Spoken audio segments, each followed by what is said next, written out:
here for thinking, down there for dancing, guys. It's gonna get a little bit nerdy, but it's very important. Here's a bit of a top tip for you. Hello cowboys and cowgirls, welcome back to another video. In this one, we are actually gonna do something mega. We are gonna turn some cows out, like out. Apparently, it's gonna get a little bit nicer out there. Still a little bit damp, a bit wet in places, but I think if we move these cows often enough, we're gonna be all right. We're gonna get some actual grazing done, which is great. I love this time of year.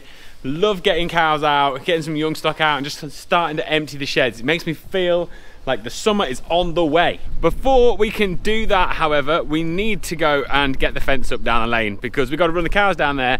And as it stands, they'll just go down the lane, straight across the only decent field of wheat that we've got on the farm. So we need to go and get that done. And then we can turf them out.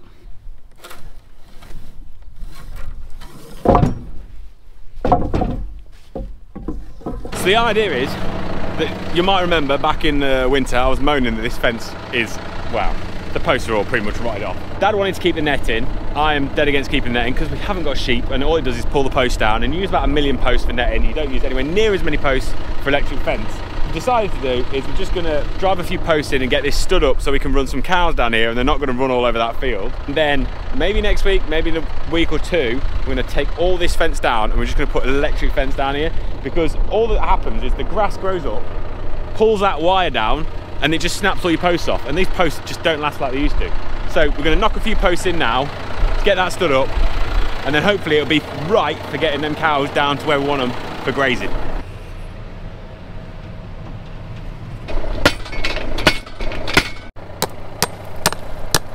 Right, so that's those few posts put in, put one in there, put a couple in here, a few more around there, got that all stood up now so we should be able to run cows around here safely. We were strategic where we put them posts too because they're going to be in the right place when we put the new fence up, so we haven't got to move them.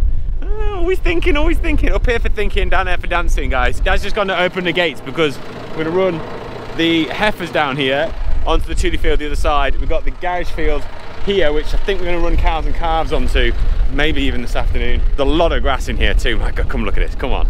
That's how you grow grass, people. Woo, look at all that grass. Unbelievable. We've never had so much grass this time of year. It's crazy. I think there was about 2,600 and something kilograms dry matter per hectare on all of this field, which is a lot. Part of that is due to the fact it was so wet that we didn't graze the last rotation at the end of last year, so that's why we've got loads of grass. I've just barricaded up all down here and down the yard there to run these guys down. We're going to take these because these are the bull-in heifers and the in-calf heifers, so we're going to take the bull-in heifers out of the in-calf heifers, bring the in-calf heifers back in here, take the bull-in heifers down the field. Reason for that is they're only weighing like 325, something like that on average, 350, so they're not mega heavy, so they're not going to make too much mess. We're going to run them quite expansively, so they're not going to have a day's worth of grass like normal. We're going to give them a bit more than that. Start and get the grazing rotation built.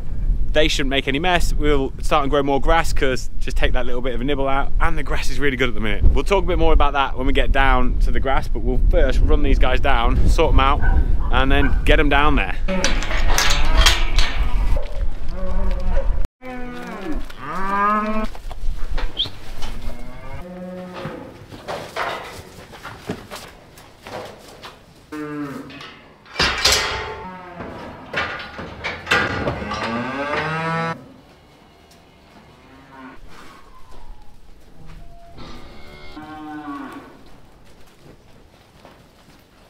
Well, that worked out a bit easier than I was expecting.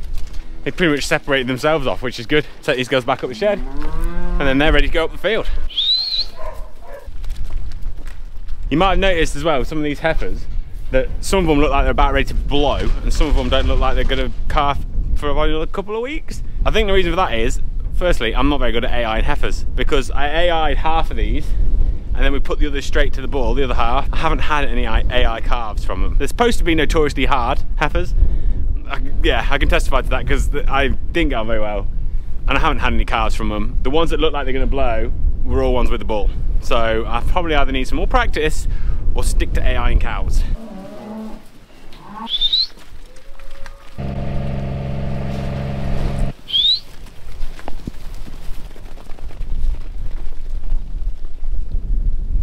I think you can probably say they're like the happiest cows in the world, despite the fact that it's now not spring anymore and it's decided to rain in the 5 minutes it took to get them down here. Look at them go. tails up and everything.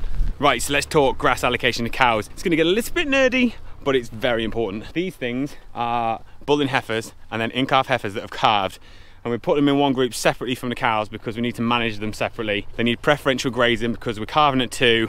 They need to grow better, they need to have all the best grass. These young stock here are weighing about 350, and I want to get them to 400 kilos-ish for bulling. What we're aiming to do is grow them about 1 kilo a day between now and bulling. So we're allocating them grass at 2.5% of their body weight every day based upon 350 kilos. That should get us somewhere close. It's not an exact science, but it's a good way of making sure that they've got enough grass. And the same with these cows. They're still growing and they need to make sure they've got enough grass to recover, get back into calf and be in the right place for bulling. Now we've got about 2,500 kilos of dry matter in here. We're allocating that for about 4 days for these guys. As you can see, it's a bit wet and it's making a little bit of mess, but this is mainly just a bit of mud on the grass. It looks a lot worse than what it actually is, and it will recover in no time. Spring grass is so good. You can guarantee spring grass is going to be 20% protein, probably going to be at least 25% protein. Sometimes it can be 30% protein. Dry matter is currently a little bit down. It'd normally be 18%. It's currently about 14, 15%, and that's because it's so wet. They're so happy and content, as you can tell. They're not bellowing, they're not bothering, they're just loving life out here, and I'm liking having them out as well because it's one less job I've got to do in the yard.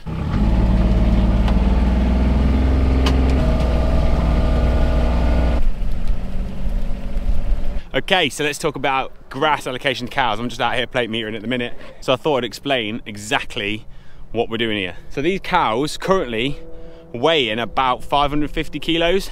Want them to put a bit of condition on, so I'm hoping to get them to 600 kilos. They are grazing this grass because the best way to stimulate grass growth is to just nibble the top off. This field's got 2,609 kilograms of dry matter per hectare. So we're gonna allocate enough grass to this group of cows to do them for about 3 to 4 days because I don't want them too penned up because it's wet and they'll poach and they'll make a mess. When we get more grass and it dries up, we'll start and give them a daily amount every day, depending on the group. We're allocating grass based upon their desired weight, so 600 kilos. We're giving them 2.5% of their body weight per day. So if they're 600 kilos and we're giving them 2.5% a day, that means they're having 15 kilograms of dry matter per head per day, multiplied by the amount of animals in here, and then we allocate the grass accordingly to make sure they've got enough for 3 or 4 days. And as you can see, it's a bit damp. They're making a few footholes, but they're not making a mess. That won't be a problem. The grass will recover, and in 2 weeks' time you won't even know they've been on it. My biggest worry though is that if it stays wet, the bottom of this field floods. So they've probably got another 2, maybe 3 moves on here, and then after that we're gonna struggle. If it starts to stay wet, we're gonna have to bring cows back in, which I don't want to do, but we'll just have to play it by ear. But these things are doing great. Our cows are looking good. The idea is that we'll just keep adding to this group as we calve, tag them up, bring them out, get them out of the yards, and hopefully pray for some dry weather. Got a calf that won't suck. Don't know why, it's just one of the things that happens. It's a heifer. The calf was like born fine, up and about, but it's just got no suck reflex whatsoever. So we've borrowed this cow, pulled her out of the yard. She's calved, so we're gonna milk a drop off of her and then put it in a bottle, and I'll take it around to the other calf. Don't think he'll suck the bottle, but we'll try him. Probably gonna have to stomach tube him, but it's one of them things.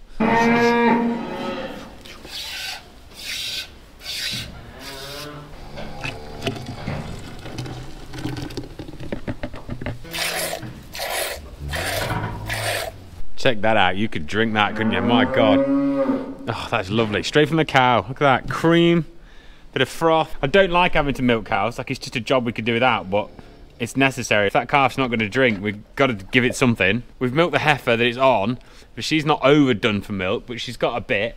If he would suck, like it would drop a bit more milk and she'd be away, but he just hasn't got interest at the minute. So thank you, girl. I've had a bit off her. You can go back in the yard and we'll go and see whether the little man will take his bottle.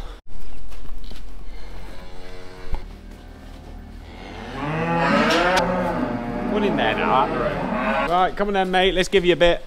Here he is. Look, he's a nice little calf. He's just will not suck. Let's try him, and then if not, we'll have to resort to the tube. No, where you going? Where you going? Where you going? Back in the corner. He tries for a couple of sucks, and then he just kind of gives up. You think you're away with him, but he just doesn't roll his tongue. He is swallowing a bit, but it's just not taking it. But he's better than he was. We've tried the Mars bar trick as well. I don't know if you've ever heard of that. Mars bar trick is just cut a little bit of Mars bar, put it in the top of their mouth. It makes them do that, which is kind of the same action they need to be for sucking, but he won't have that either. Gonna have to resort to the stomach tube. I do not like having to use the stomach tube at all, if I can help it, because you can soon do a lot of damage with these things. The main thing is just be really, really gentle putting it down there, because if you force it, you could go through the esophagus and that's just going to kill them. So just put a gentle pressure on and eventually they'll let it in. There we go. Here's a bit of a top tip for you. When you've got it in, feel underneath their throat and you should be able to feel two pipes. One of them is their windpipe, the trachea. Trachea? I think it's trachea. I think I've got that right. I'm going with it anyway. And then the other one will be the esophagus with this pipe down it, because the esophagus is soft. So normally you can only feel one pipe, but when this is down, you should be able to feel two. If you can't feel two, you might be in the wrong hole. Don't put your milk down. Just make sure before you start. So you've got two. The windpipe will be bigger, and then this one will be a lot smaller.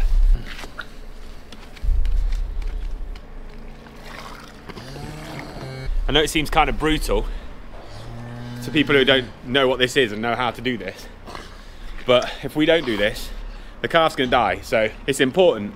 And one day you'll thank us for it, won't you, mate? There we go. Job done.